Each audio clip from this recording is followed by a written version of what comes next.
இந்த நாள் இனிய நாளாயமைய எங்கள் வாழ்த்துக்கள்.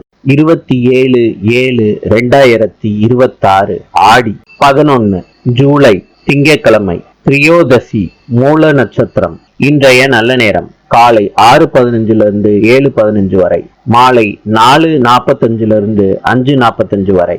கௌரி நல்ல நேரம் காலை 9 மணியிலிருந்து 10 மணி வரை, மாலை 7:30 8:30 வரை. ராவு காலம் காலை 7:30 9 மணி வரை. யமகண்டம் காலை 10:30 12 மணி வரை. சூலம் கிழக்கு. இன்றைய ராசி பலன்: மேஷம் பாராட்டு, ரிஷபம் கீர்த்தி, மிதுனம் விருப்பம், கடகம் அமைதி, சிம்மம் வரவு, கன்னி கவனம், துலாம் உழைப்பு, விருச்சிகம் சுபம், தனுசு உற்சாகம், மகரம் நலம், கும்பம் மேன்மை, மீனம் நிறைவு. இந்த நாள் இனிய நாளாயமைய எங்கள் வாழ்த்துக்கள். நாளை சந்திப்போம்.